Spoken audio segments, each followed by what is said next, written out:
И ја после реагирав, викам, чекај бе, зашто не ми го пуштите? Па ја бев на настанот, го кажав тоа. И едни од постарите вика, чекај, застани. Значи, тоа не иде баш така. Ти знаеш дека ти можеш да го повикаш народот да стане, да направиш војна, не мора да имаш дистанца од настанот. Не можеш туку така. Слободата, некои колеги ја подразмираат дека слободно без аргументи можеш да зборуваш што сакаш, можеш да слободно да клеветиш. Слободно вика, па ја имам став за тоа, чека би дали е аргументирано, тоа секој има став. Слободата е тоа е лична борба на крајот на денот. Се бориш за да дојдеш до позиција да го пренесеш тоа што е, не тоа што ќе ти кажат како треба да звучи. И веројатно секогаш во различни периоди имало различни, како да кажам, тутори или уредници кои што ќе кажат не може тоа вака, меѓутоа зависи колку ќе се избори за тоа.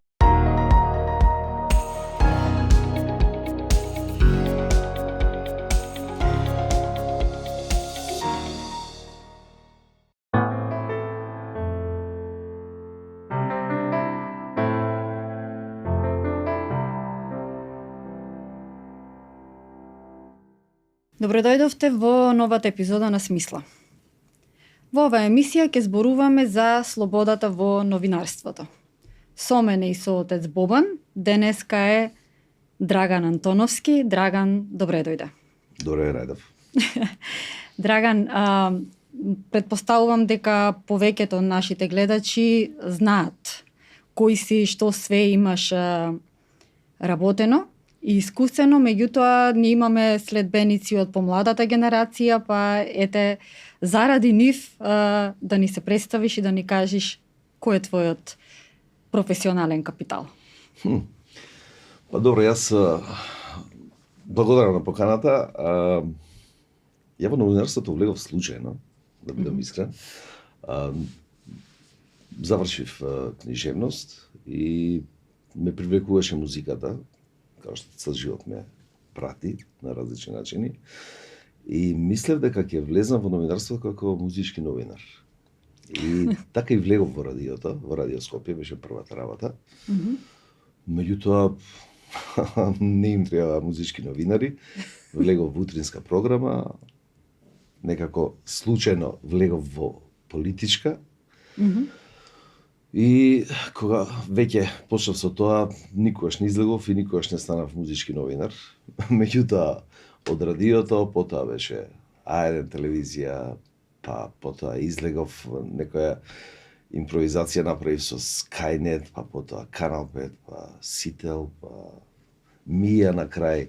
Значи, ги поминав сите медиуми, дефинитивно. Од она што е радио, од она што е телевизија, онлайн медиуми, така да се прошетав буквално на сите позиции.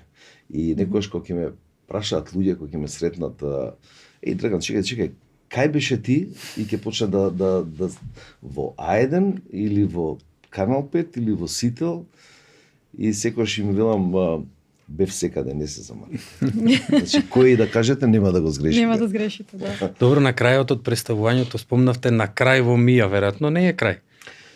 Па, не знам дали е крај, меѓутоа бев 8 години таму директор на Македонската информативна агенција.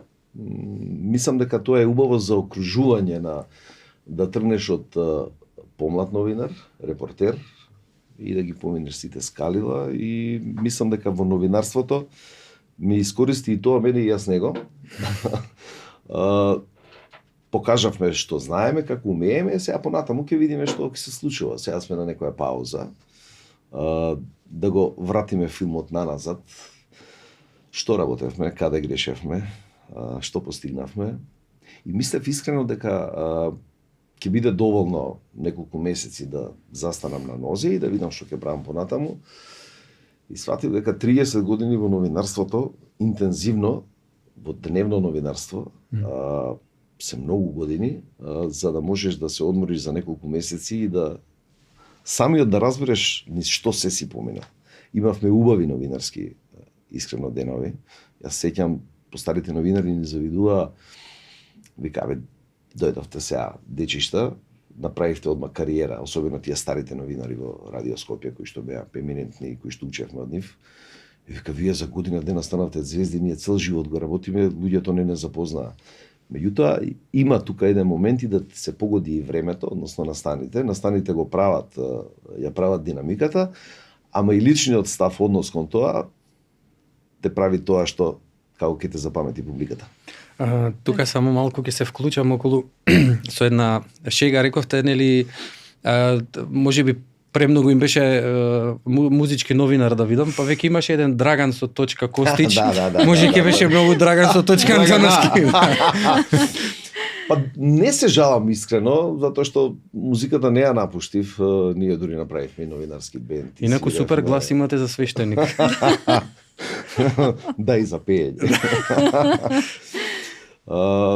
Останав со музиката до крај, направивме бенд, направивме и снимивме и CD, држевме концерти, така што и така ми се заокружи тој кејф да бидам дел од музиката. Так. Сестра, пред да преминеш, нели, на прашањата, конкретните, многу ме интересирајте, го спомнавте тој однос со постарите колеги. Вие сте вака генерација која што веројатно тој технолошки напредок го искусивте доволно, нели, да почнете од еден контекст па да се напредува низ новинарството. Еве малку околу тоа, како адаптирањето на сите оние придобивки кои што ги нудеше технологијата, од друга страна дали значеше оддалечување пак и од професијата. Во смисла на онаа замисла што имаше таа професија пред технологијата воопшто да напредува. Знаете што, како и секоја професија, тоа е учење, учење и учење. Давање од себе, земање и колку ќе умееш тоа да го примениш. Така да ако направам споредба радиското новинарство, и тој тип на новинарство кое што го работевме во тоа време, и она што е сега новинарство, мислам, ако направам споредба, ова се нарекува новинарство, тоа можеби беше суштинско новинарство. И има многу разлики, има многу плюс и многу минус. Сега е многу поедноставно. Не треба да чекаш вестите во 7 на 1 да ги гледаш, туку веќе на Facebook тоа е излезено, веќе на електронските медиуми е излезено, веќе се експлоатира, меѓутоа тука има други замки, што е точно, а што не е точно, што е проверено, а што не е проверено, која е целта, дали си креатор на јавното мислење или си само пренесувач на информации. Ние тоа во радиото ги викавме устни дактилографки, кои што тоа што ќе им кажат пренесуваат и воопшто не знаат до каде одат или во чија функција се, но кога има од кого да учиш, ќе научиш и ако сакаш да научиш. Ако сакаш да бидеш само присутен, ќе ти искористат и ќе останеш на улица. Така. Драган, бидејќи некако темата, тргнавме со темите, меѓутоа сакаме да зборуваме за една многу интересна перспектива која што денес сите нас не опфаќа. Зборуваме сега за слободата во новинарството. Вие бевте еден од оние луѓе кои што беа во првите борбени линии на зборот. И од оваа денешна перспектива, што мислите? Што е слобода во новинарството денес? Дали тоа е можеби повеќе отсуство на страв, да се кажи тоа што, нели, слободно да се кажи тоа што треба да се кажи, или е можеби повеќе присуство на многу можности? За да дојдеме до тоа што рекле политичарите, прво треба да дефинираме што е всушност новинарството, а што е слободата. Дали е тоа дадено од некого, па ти ќе го практикуваш на овој или на оној начин, или ќе се бориш да се ослободиш, или ќе биде тоа процес во кој што ќе гледаш да ги преидеш сите препреки, ќе го освоиш тој терен, па потоа ќе го браниш тој терен, не е само да го освоиш, треба да го одбраниш, и на крајот ќе уживаш во тоа.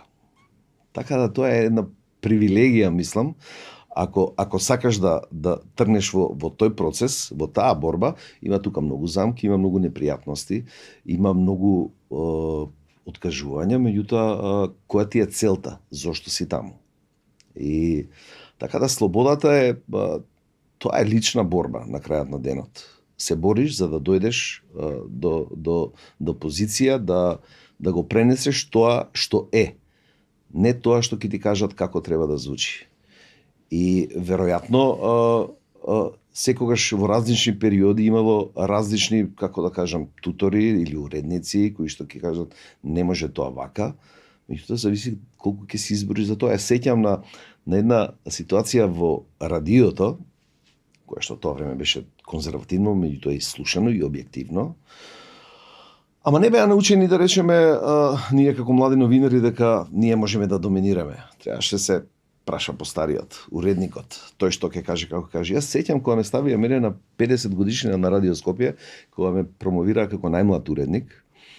И таму имаше правило, пред микрофонот е Драган Антоновски, вестите ги чита тој и тој, така беше најавната шпица. Јас ги слушав странскиве радија, тие трнува со тоа, добар ден, јас сум тој и тој. И викам, дај, ќе смениме малку. И почнеме, добар ден, јас сум Драган Антоновски, ова е Пладнеме радиовестник, денеска ќе слушате. И тоа помина, кој што помина веднаш после тоа телефонот генералниот директор. Кој си бе ти, Драган Антоновски? Кој ти рекол дека така? Овдека има ред, бре, има ова. Ние ги кршевме тие работи. Имаше друга една ситуација, еден уредник кој што имаше некаква дешаванка, кој што викаме ние новинарите на ректорат, не знам, не е ни битно што беше, како беше. Ја бев уредник на Вести, на Пладнеме радиовестник, ја напишав една најава кој што ја напишав. Доаѓа главниот, ја гледа најавата, онака суптилно, го извлече листот, ја згужува, ја фрли во корпа. И вика на тогаш не пишувавме сами, требаше да диктираш на дактилографката да издиктира и требаше да ти тече мислата, да па тука е лекторот, па да не ја сгрешиш работа. И издиктирал нова најава. И гледам ја на колку е саатот. Вика, ајде оди во студио, имаш уште 3 минути. Викам, ќе одам. А ја чекам да се тргне од корпата. Си ја земав најавата моја од корпа, тргнав на кај студија. И тоа беше и неговата големина на уредникот.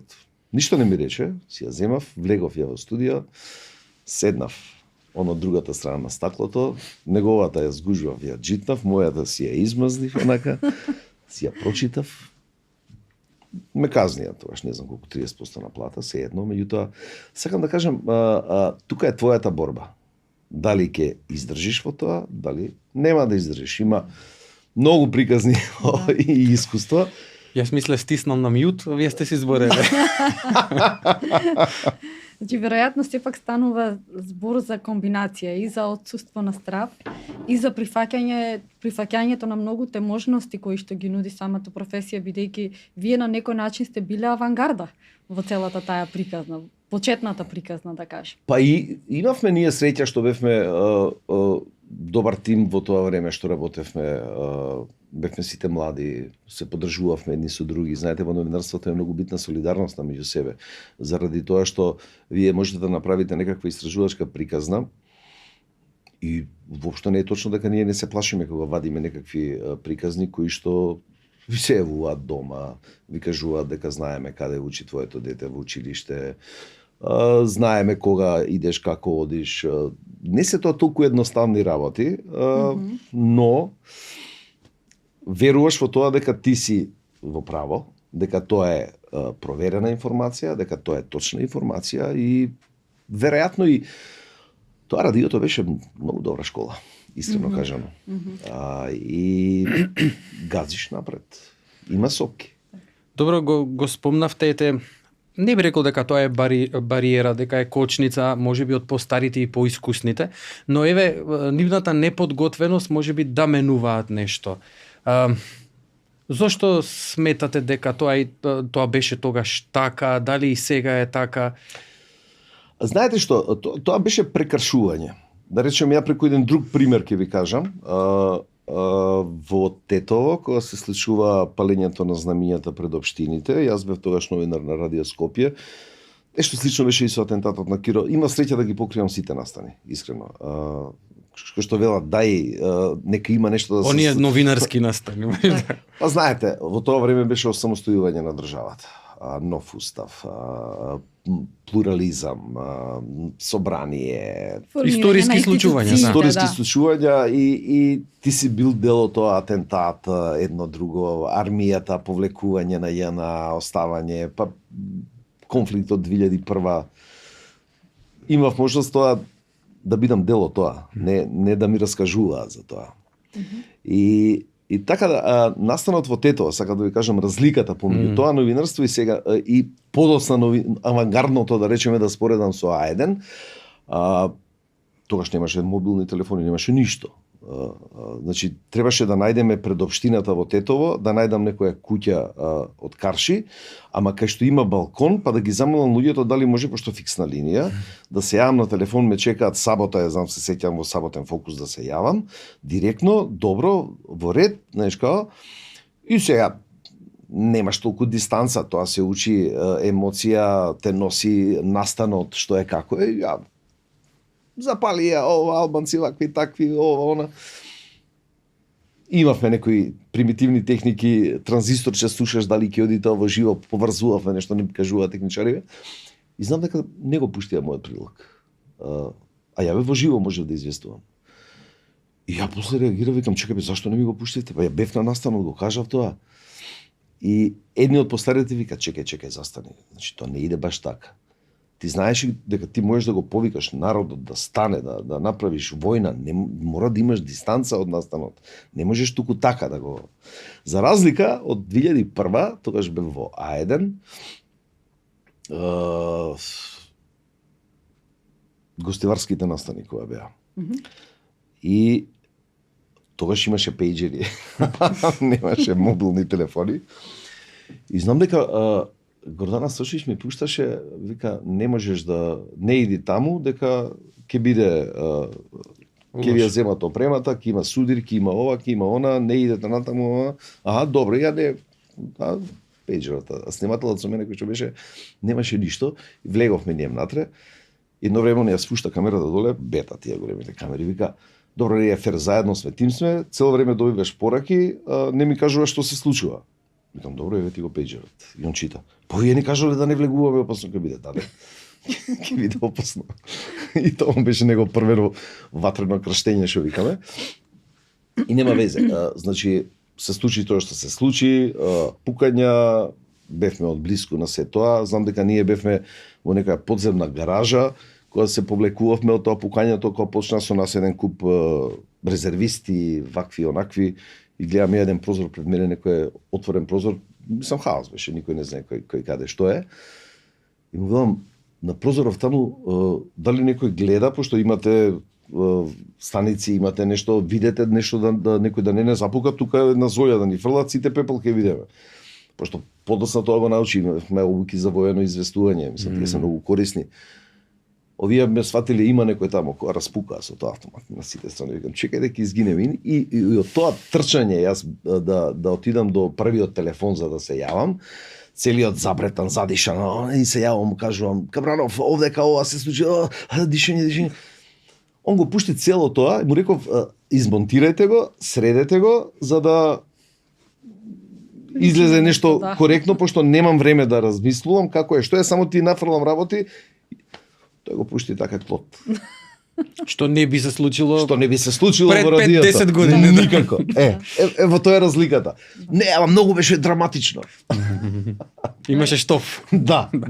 Драган, зборуваме сега, некако природно се наметнува една тема која што многу сакав да ја отвориме. За времето некогаш, односно слободата во новинарството некогаш и слободата во новинарството денес. Сите знаеме дека во периодот на социјализмот, може би во на рана транзиција, многу работи беа утврдени. Не се испробуваше нешто многу новитети, не смееше да се посака нешто или да се каже нешто толку лесно. Едноставно луѓето веруваа во системот и живееа според неговите правила. Меѓутоа ме интересира една ваша вака перспектива, дали тогашната цензура, кога нели не сме да се каже тоа што сакаме да се каже, беше почесна од денешната самоцензура. Бидејќи денес живееме во демократија. Добро, цензура и само цензура се различни поими. Да, па тоа сакам. Цензура сама по себе никогаш не е добра, искрено кажано. И ние во тоа време, да речеме, ако го споредам во поднаводници, сепак тоа не беше социјализам, меѓутоа оставштина од она што бил тој процес. И тоа остана кај тие постари колеги, дека не може да се напаѓа системот, државата. Така. Значи, се криеше под некаков државен интерес. И партијата, и системот, и владеачката структура, све е тоа државен интерес, што немало везе. Можеше поединец некого, ако го пикираат, ове сега кини му е главата, и тоа можеше да помине. Меѓутоа, се останато не, и затоа имаше поинаку беше организирана приказната. Слободно можеш да зборуваш за тоа што може да се зборува, а не за тоа се. што сакаш.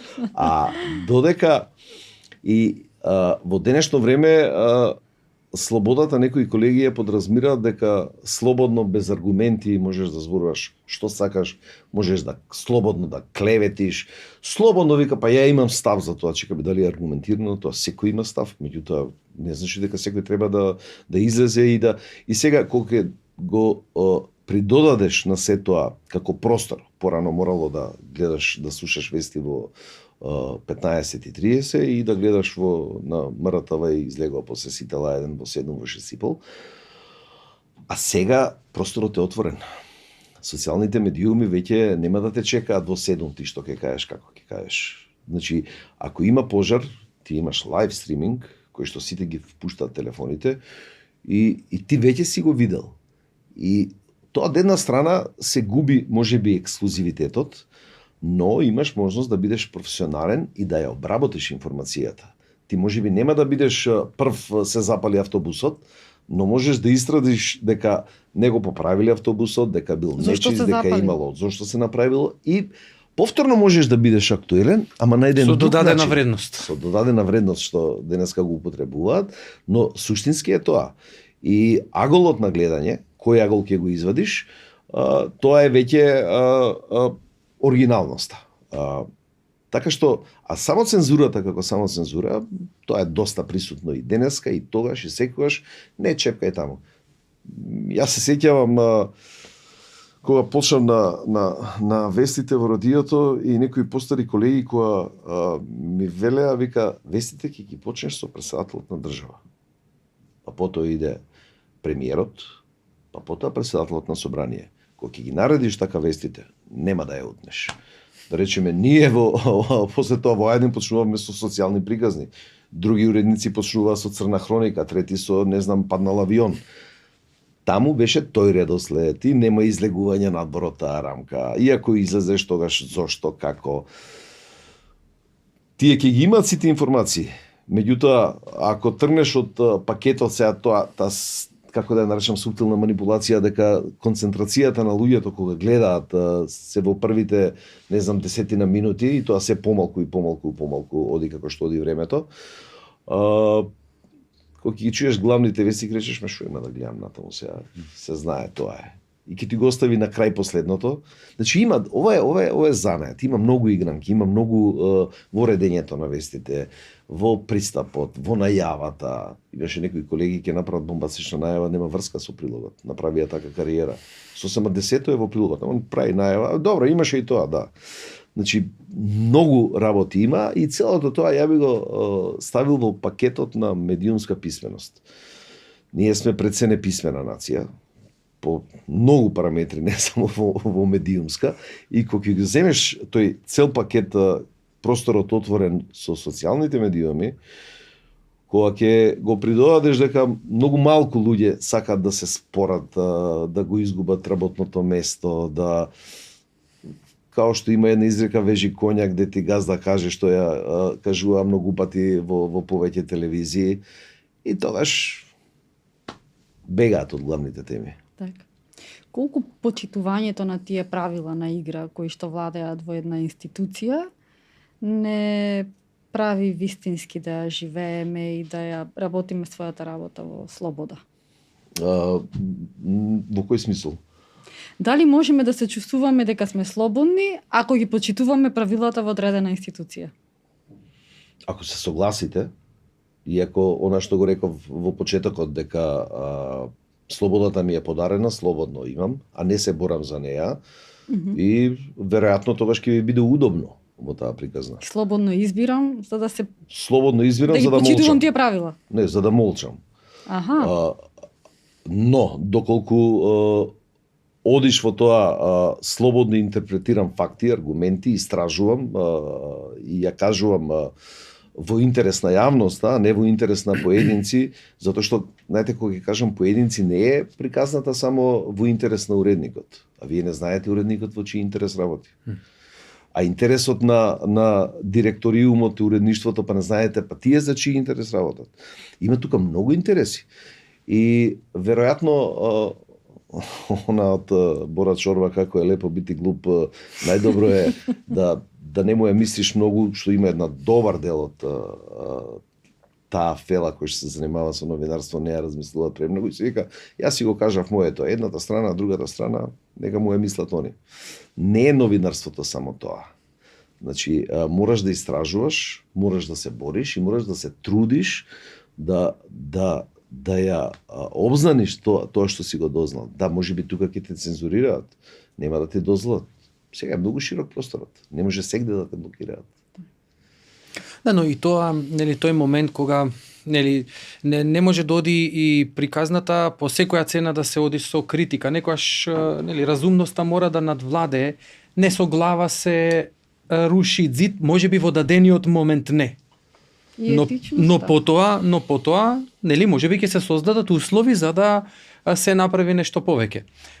Ние сме познати по тоа, овој контекст овде во кој што живееме и нели од секогаш спуштена глава сабија не ја сече, а па и вистината е таа, да па премногу крената глава ќе биде изложена нели на секакви ветрови и бури. Од друга страна и она што го кажавте, и често во некои дебати што сме го имале, вели, ама јас имам право. Бе, добро, ти што имаш право не значи дека си во право. Не значи воопшто. Да. Ти имаш право, да, ама да го оствариш правото, односно да дојдеме до вистината. И тоа ми е следното прашање за одговорноста во слободата или одговорна слобода.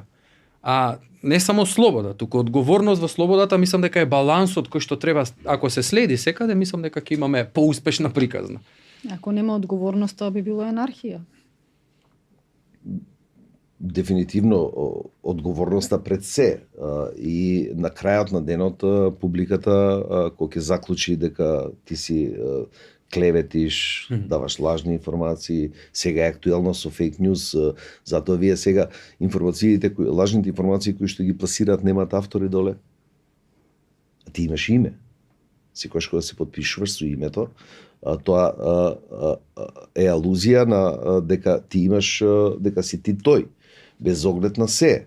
Да речеме, одговорноста, но за мене е суштинска борбата. Да речеме во ние, ајде, некои што велат тешка артилерија, новинари кои што сме поминали ни се, ако не те суделе, ако не си добил отказ, ако не си имал закани, и ако не си добил награди за тоа што си го сработал, значи нешто си се прошетал, си се прошетал низ новинарството. А така што јас ги имам сите тие работи во купот и сепак приказната е во одговорноста пред се, меѓутоа и слободата и просто е да не ги лажеш луѓето. Мислам, објективноста. Нема голема филозофија во тоа. Сакаш да ги лажеш, сакаш да се согласиш на тоа или не сакаш. Еве ја го излажав лекарот дека ќе лежам дома. Дојдовте на подкаст. Да. Кажеме дека е сниман пред прегледот. Да. Се гледа дека не е. Тоа верниците често викаат, отец, некојаш дали можам да искористам бела лага?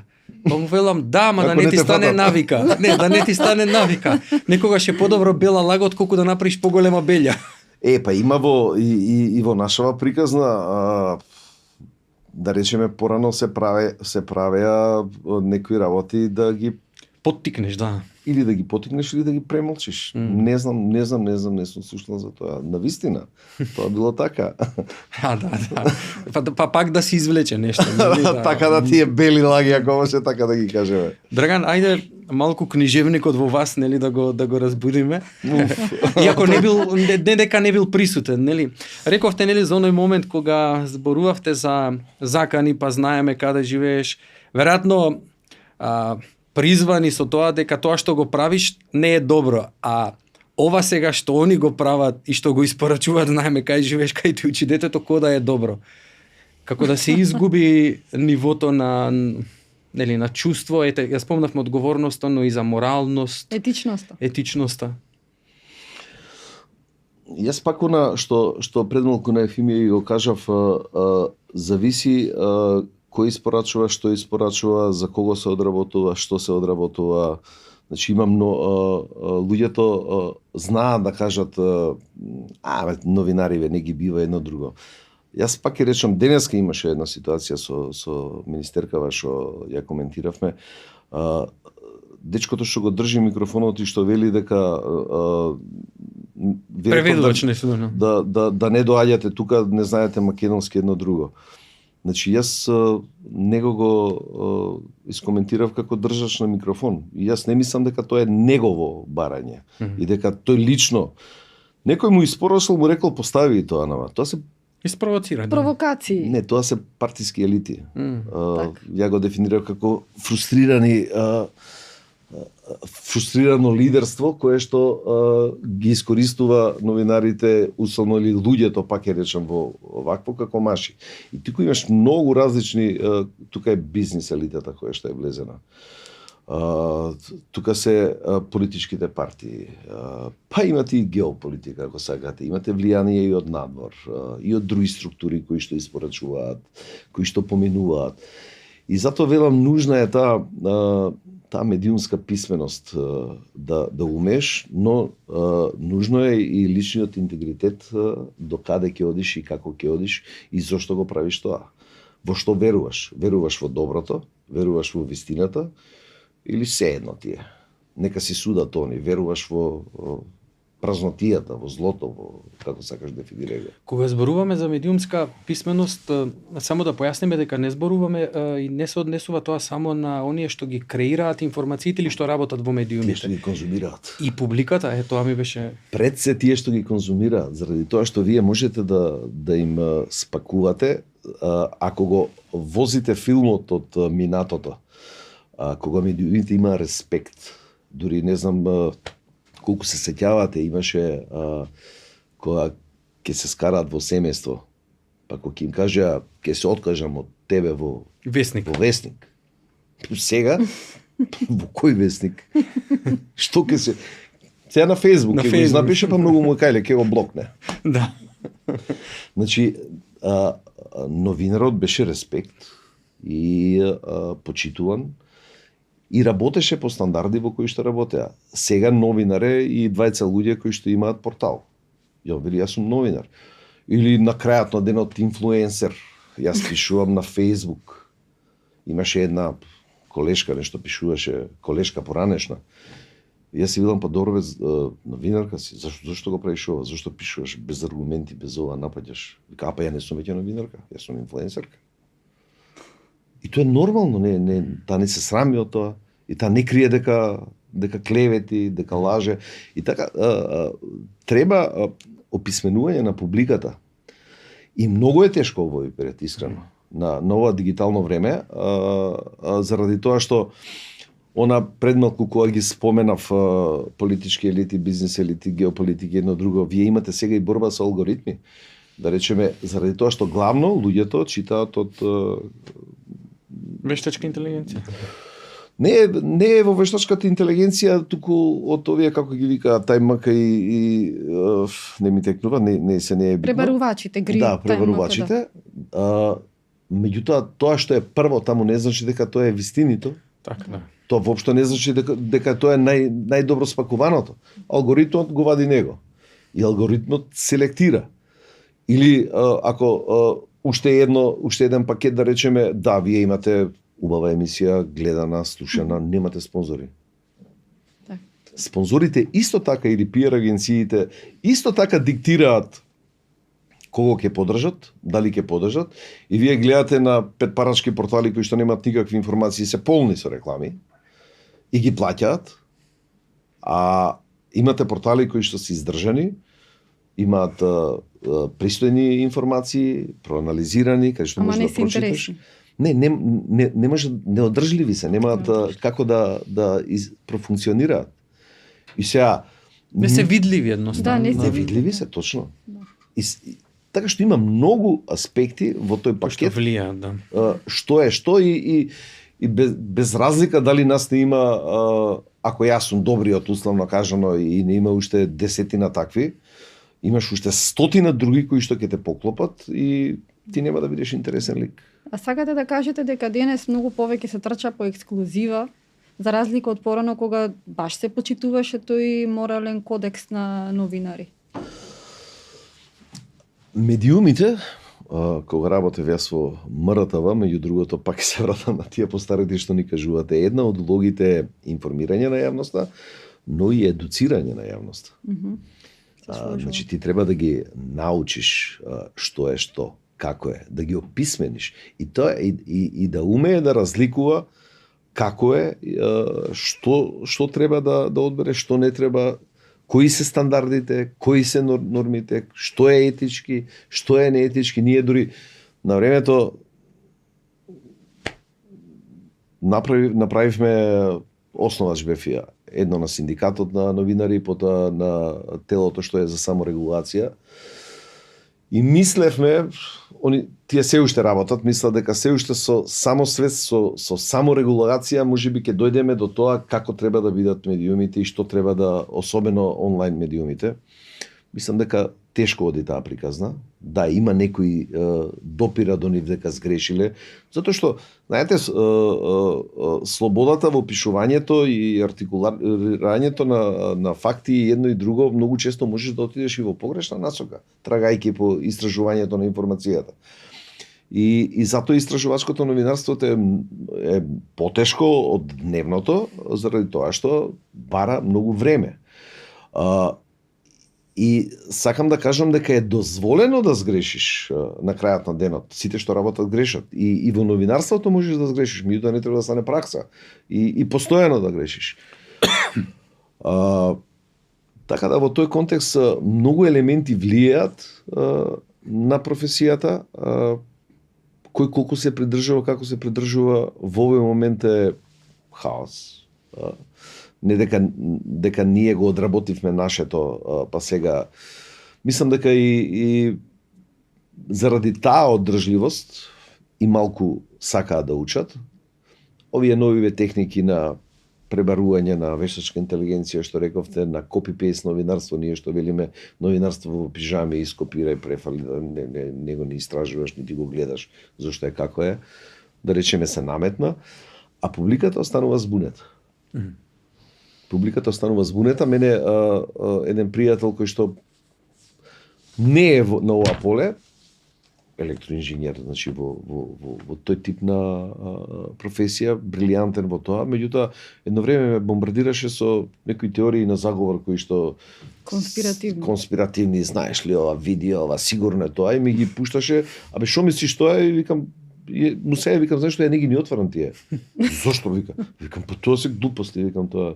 Па од кај знаеш ти? Па прочитај ги. Па не сакам да се бербатам, не сакам да губам време. Ама и да е така, што се јас меѓутоа ги навлекуваат. Сензацијата. Да. И викам, ова многу интересно е, ама не точно е. Па од кај знаеш дека не е точно? Викам, добро, ај вака. Ама пишуваше на Facebook. Океј? Кој е изворот? Па Facebook. Па Facebook не е извор. Да. Facebook е платформа. Кој е изворот? Кој го напишал? Абе добро, не претеруј сега, дали е точно или не е точно.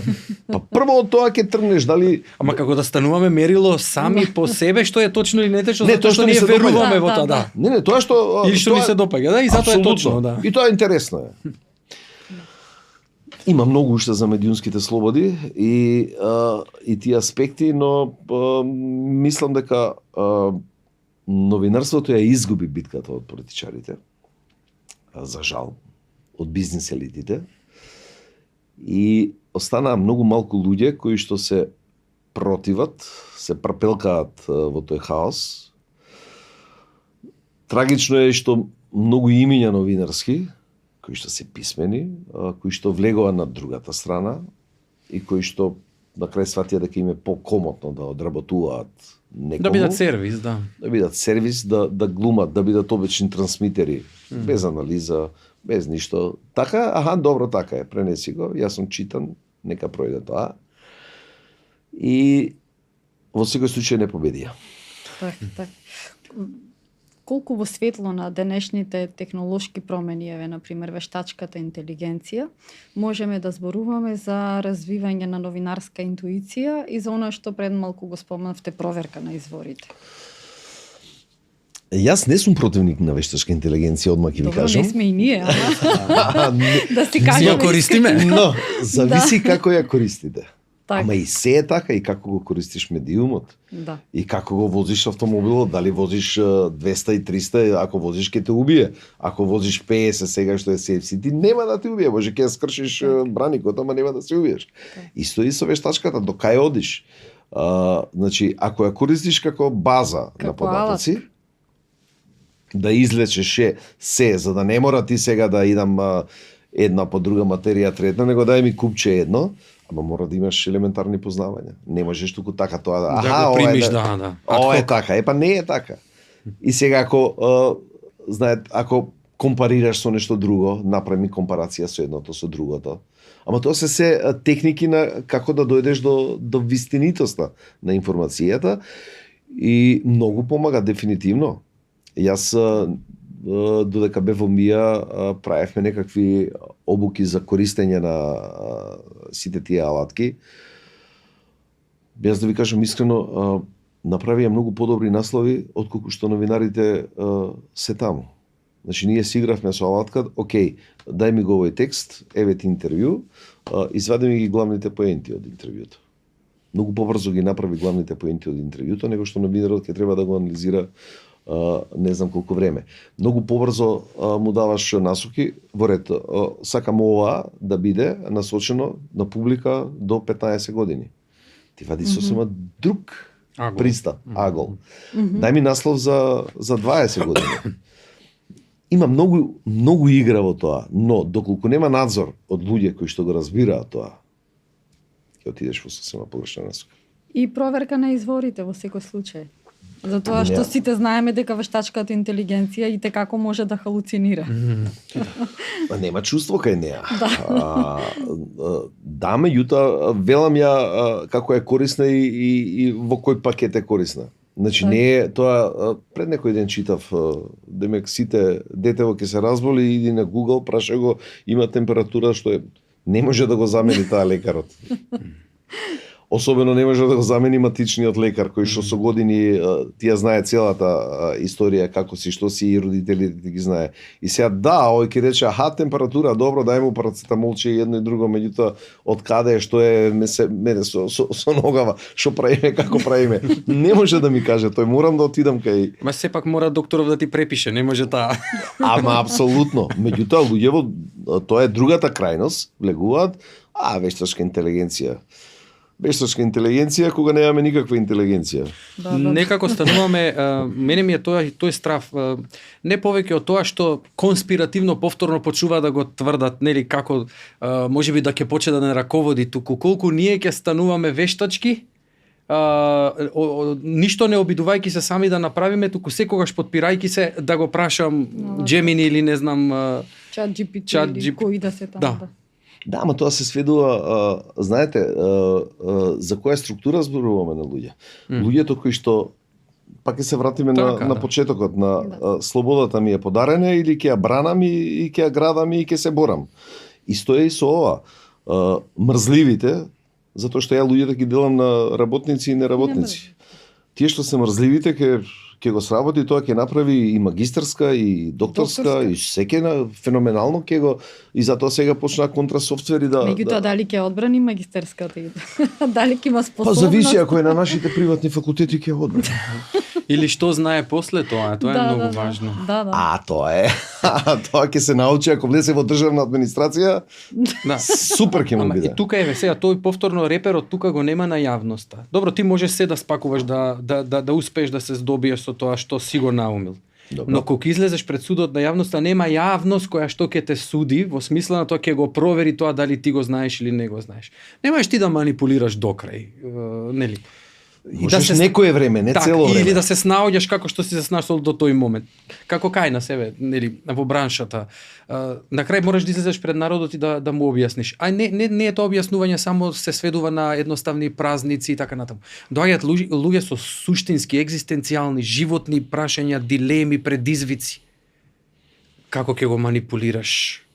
Иако има, нели? И такви, но одговорноста пак она кој што цело време... Ама тоа се врзува со личноста. Колку си самиот ти одговорен и колку си искрен во настапите. Ама не продуцираме одговорни личности затоа што некако и немаме... А зошто не продуцираме? Ај сега ја да бидам Вистинско малку новинар, прашање. пошто Да. вие сте... да ме прашам. Се навикнавме изла на неодговорност. Па, таа комоција, заради тоа што тоа треба да се сработи, треба да го одработиш, треба да вложиш многу. А комоцијата на просечност, присутност, не има, добри сме. Не морам повеќе од тоа. Не морам повеќе. И помирливоста со тоа, па кажа дека добро е, имаме раст на производството, ќе има нафта, ќе има пари, ќе има сега во актуелниот пакет. И добро е, супер се, кога ќе влезеш во маркет и кога ќе видиш Цените. кои се цените и кога ќе погледнеш дека немаш ништо во џебот. И тогаш се соочуваш на крајот на денот и тоа е тоа што викат на лагата и се кратки нозете. И тука застануваш, се соочуваш со себе дека уствари ти не си вложил да дојдеш до вистинитоста дека не е баш така како што ти соопштуваат, тука е нешто многу поинако. И сега тука втората фаза, блокадата, па сега како да признаам дека сум сгрешил. Сега веќе тоа. Тогаш мачи се. Мачи се, да. Значи, па нема безгрешни луѓе. Мислам, Драган, често пати по филмови ве гледаме, не знам, импресивни сценарија, некогаш со новинарски имиња, новинарски ситуации и така натаму.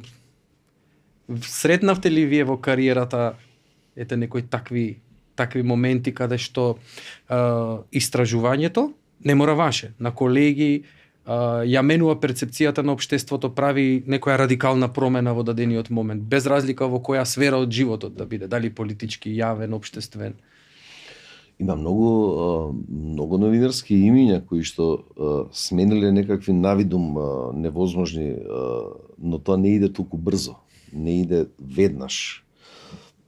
Ја им се восхитувам на колегиве кои што работат истражувачко новинарство и со сите стравови и неизвестности што ги имаат, меѓутоа тоа е сепак привилегија заради тоа што тоа е скап процес и трае со години. Јас да речеме, кога работев приказната за возачот за која што ја добив и наградава државна Мито Хаџивасилев Јасмин, значи тој човек беше во Италија, возач затворен, кој што му нашле мигранти му влегле на царина, италијаните го контрола, му ги наоѓаат и го затворат во затвор дека он шверцува мигранти.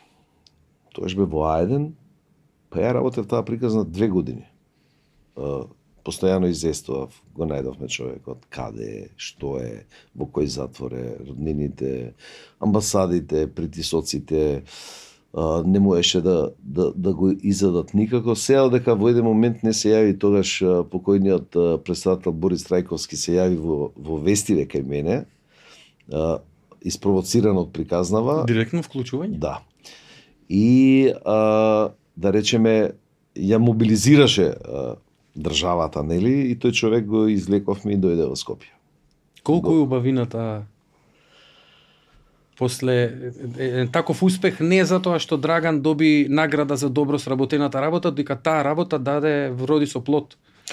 Па, тоа беше победа. Дефинитивно. Последна Победа на двегодишна професијата. борба. Зборуваме за 2 години. Да, 2 години. Значи, дури да бидам искрен, мене едно време ми досади да пишувам за тоа. Да, тоа сакав да ве прашам. Кабранов беше уредник, направи уште една. Тоа е тоа што велам поддршката од колегите, да. Ама викам, нема приказна више тоа, шо се истрошив, не може. Додека не дојдовме до крајот.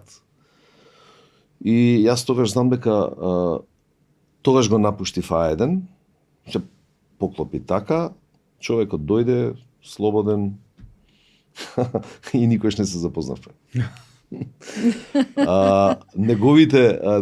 Неговите другари и тие се сега починати, Жабар од компанија и тие стално ми велеа, вика, Дорове, како не седна еднаш со тебе, вика, едно кафе да се напие. Ја го знаев кој е, меѓутоа сакав да видам дали тој ќе се заинтересира кој е тој што го одработи се тоа. Добро, на крајот од денот сатисфакцијата е поинаква. Апсолутно, победата е таа. Мене ми интересира сега од ваш агол, од ваша перцепција, од аголот на вашето искуство. Ако погледнеме можеби во по-прогресивните општества, демократи и така натаму, и има и нема место за критика. Но зошто луѓето не ја сакаат критиката? Дали се работи за суета? Дали се работи... Мислите на обичните луѓе? Ви мислите па на и на обичните луѓе, не зборувам на кога... И на оние кои што се на позиција. Кои што ја генерираат и политиката, без разлика дали се работи само за јавна политика, нели? Политика во разните бранши на општеството. Па не знам, веројатно тоа се врзува со капацитетот на луѓето. Јас знам да кажам дека ние новинарите сме суетна банда кои што мислиме дека сме најпаметни и дека се знаеме, но добро е кога некој ќе ти каже ова не е баш така. Си ја утнал приказната.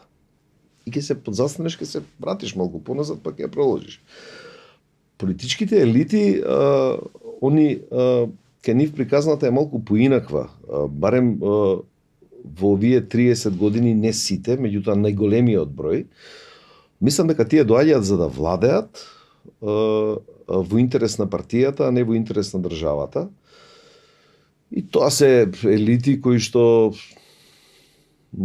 се окружени од истомисленици во тие балони затворени со своите.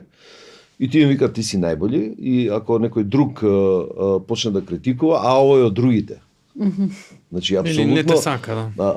Знаете, во поделено општество е навистина тешко да испливате и да ве респектираат дека сте објективен, избалансиран. Заради тоа што во светот е веќе така. Значи, луѓето се поделени. Една партија, партиска елита, друга партиска елита. И она што е, можеби, за мене најперверзно, никој не се обраќа на сите луѓе за да ги обедини. Туку само на... Се обраќаат на своите за да ја одржуваат војската, која што ќе ги одржува на власт. И во тој пакет, кога ќе ги придодадете и лажните вести, социјалните медиуми, кои што не можете да ги контролирате, и тогаш традиционалните медиуми стануваат конзервативни, неатрактивни, и вие па не знам дали баш и нешто можат. Еве сега подкастиве се поактуелни отколку телевизиите. Телевизиите умираат. Радијата, мислам дека тоа ќе се враќа повторно заради тоа што меѓутоа нив ги радиото го потисна телевизиите. Веснициве каде се? Мислам. Еве мојата лична дел од нашите гледачи не знаат, сестра Ефимија знае, може и за вас ќе биде, нели, новитет. Јас имам завршено новинарство во МИМ, во Македонскиот институт за медиум. Да, мислам дека и ми бевте. И тоа ни ги учевме сите модули, значи телевизија, пишан медиум, радио и плюс тогаш веќе почна електронските медиуми на некој начин да го заземаат просторот. Некако моето чувство е и од секогаш било и од денешна перспектива дека радиото е некако како најавтентичен медиум. Не зборувам и за пишаниот медиум, го мислам истото, затоа што седнувањето, читањето, тој однос со книгата, па нели еве сега пишаното слово или радиото, Телевизијата ја бара твојата посветеност, окупација да гледаш и не можеш ништо друго да правиш. Радио можеш да правиш и нешто друго да слушаш, може да те одмора, не мора само да те замара. Сега не ова дека е важно за слушателите што не слушаат, тука ете да споделам едно лично. Различни формати се, дефинитивно. Телевизијата ги зема сите сетила. И во телевизијата е прво, еве сега јас седам заради тоа што имам проблем со ногата, меѓутоа прво те гледа како изгледаш, како си облечен. Јас сеќам на едно интервју со Лјупчо Георгиевски во А1, пошто со него студиравме, он беше на компаративна и учевме во универзитетска, се знаевме. Викам, мора да дојдеш на вести, не знам, некој имаше случувања кои што беа битни да ги соопшти. И вика, нема да дојдам, не ќе дојдеш, добро ќе дојдам, ама ќе дојдам во джемпер. Дојди како сакаш, ми е гајле. Јас украдов од татко ми една кравата некоја која што поема немам, машна каква беше, нешто XX беше на неа, не ти гледав што е, се облеков, тој со джемпер. Ја мислам дека цела недела се коментираше дека премиерот Лјупчо Георгиевски дојде во джемпер на А1, а новинарот имаше XXL, меѓутоа никој не коментираше тоа што он го кажа. Так. Телевизијата е тоа. Пред се е визуелно. Слика. Так. Однесување, гестикулација. А радиото е пред се бојата на гласот. Тука е облеката. Како дикцијата, како ќе го интерпретираш тоа. И на тој начин ќе ги освоиш публиката, а секако и во едното и во другото е писменоста. Но обично, јас се сеќавам на тие денови, велеа дека радиските новинари се најсилни, во однос на телевизијата се посилни, заради тоа што мора и да го напише и да го интерпретира тоа. Телевизијата може да се вози со слика, со детали, со инсерти, со едно друго, а најписмените се во печатените медиуми. Горе да дојде со кошуло и сако, долу не е важно. Не е важно. Така. Драган, ако може едно лично прашање кое што може би да некој ќе му звучи малку провокативно, но сметам дека треба да го поставиме, сепак вашето искуство е многу големо. Зборувавме за надворешните притисоци, кои што често ги притискаат нели новинарите. Сакам да знам колку пати и дали воопшто вие сте се откажале, сте се само цензурирале во однос на пуштањето на некоја вест, на објавувањето на нешто во интерес на вистината која што во тој момент треба да се премолчи, бидејќи така сте оцениле дека е подобро. Тоа се тие искушенија кои што многу пати зависи на која позиција си и каде се наоѓаш и колку одлуката е кај тебе или не е во твои раце. Има тука и менеджмент.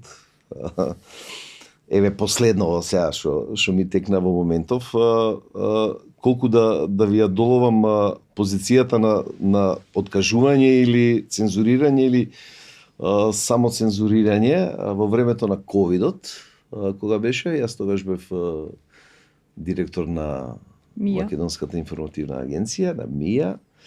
Имавме некој интервју со тајвански амбасадор во Брисел, предпоставам дека беше, или беше превземено интервјуот од некој британски весник. Мислам дека така беше дописникот јави. Имавме ние ситуација кога се дигна цела кинеска амбасада, бара контакти, се расправавме, бара да се тргне по секоја цена интервјуто за тајванскиот амбасадор Патем, кој зборуваше како Тајван се справува со ковидот и дека немаат многу умрени и дека добро ја возат приказната. А овие се мобилизира заради нивната патологија кон Тајван и други инциденти имало, но овој пат инсистира по секоја цена да се симне материјалот и да се пријави како грешка на агенцијата. Нормално дека не се согласив и нормално дека се јавија еден куп луѓе и нормално дека се јавија и од владата. И во еден момент имавме една ситуација повеќе министри и вика, дали си свесен дека во овој момент ние треба да подпишеме договор за вакцини од Кина, дека не блокираат, дека нема да го потпишеме договорот додека не се тргне сето ова. И ајде вие сега што би направиле во таква ситуација, кога знаете дека во интереса на јавноста да имаат вакцини, информацијава е помалку битна, меѓутоа битна е за нив и мора да се тргне информацијата да ја нема. И не ја тргнав информацијата. Ја поклопив со други информации, објавивме уште 10-20 вести, самата се спушти на тикерот како што оди не е прва на страница, него е, меѓутоа не ја повлеков информацијата. Ама вакцините стигна. Вакцините стигна. Но од прилика како Да, предизвикот кој е? Да. Искушениот и борбата. Има многу такви. Така. Но пак е зависи, ти вика, па што ти е гале, тргни, шо? Па не е баш така, не може. Тоа беше расправијата со кинескиот амбасадор дека не можете вие во мојава држава да ми кажувате, можете во Кина да објаснувате што е прво, што е второ, што е трето, не можете да ми објасните. Така. Сепак. Така сакав некако и да ја завршиме емисијата со едно заокружување на целата тема и некако со одговорот сами го донесовте тоа заокружување во смисла на тоа дека ако велиме дека слободата е одговорност, бидејќи е, дали ние како општество и дали воопшто човештвото е подготвено да ја плати таа цена? Не можете да општество и да ги ставите сите на тој куп, но Еве некој потесен круг земете. Но видете, Македонија за мене има многу грешки и затоа е таму каде што е, меѓутоа сепак има една суштина, еден субстрат на луѓе кои што тие не се во јавноста, кои што тие не се директно во овие дневни политики. Но мислам дека тој субстрат, тој интелект ја одржува и ја држи заради тоа што тие луѓе тоа е сосема друга тема која што може да се зборува многу на Цел таа. подкаст. Да, тој тип на луѓе не сакат едноставно се подготвени и помагаат на државата, меѓутоа по секоја цена нема да ги видите во мас-медиумите. Не трчаат по кликови. Не трчаат по кликови, а на крајот на денот сум разговарал, имам отприлика убав круг на такви луѓе кои што велат, вика, па ќе ти избербатат овие, ќе те направат колку и да сакаш да помогнеш, нема да ти дозволат да помогнеш. Затоа што просечноста и подпросечноста е на оној висок пиедестал на тие кои што носат одлуки. И затоа ти не можеш да допреш до нив. Така. Многу малку луѓе има кои што би дозволиле некој попаметен да влезе до нив и нека бидат тие, нека раководат, меѓутоа да помагаат во интерес, тоа е во интерес на државата, во интерес на општеството. Партиите не се држава. Општеството. Веко Андоновски, професорот, имаше една многу интересна мисла во врска со подпросечноста и гениалноста која што јас многу често ја кажувам, а тоа е дека како се справуваат подпросечните луѓе, односно медиокритетите со гениалецот. Го кријат. Имено. Да. Го кријат, да. Толку се страфувам ја. Ако си кажавме се. Да, добро, веројатно имаме уште многу што да кажеме и што Ама да добро, зборуваме. еве, Драган најави дека ќе отвориме и друга тема во некоја друга наредна емисија. Немам јас проблем ако публиката сака да слуша. Му благодариме на Драган и покрај болките што ги имаше, дели очигледно дека издржа да биде и со нас и со вас. Му благодариме за жртвата. Би рекол дека почнавме со нешто, многу нешта провлековме и дојдовме до многу нешта. Некогаш е важно не само да се фокусираме на тоа што се збори, туку на тоа што се кажува.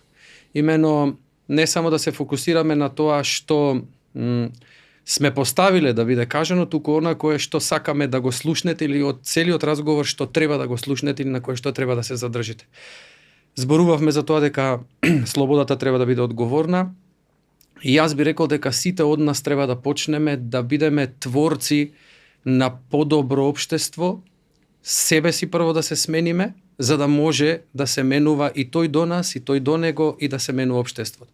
Може би ова е малку илузорно или треба време, како што за сторијата на Драган требало 2 години додека се дојде до посакуваниот ефект, но ние имаме една многу импресивна реченица во Светото писмо дека ништо не се 1000 години, нели, пред вечноста, во смисла вечноста еве разбрана во контекст на тоа што сакаме да го постигнеме или за подоброто утре. Така што сите да се трудиме за подоброто утре и да се изградуваме во подобри за да и утрето биде подобро. Ви благодариме за вниманието и се гледаме во следната смисла.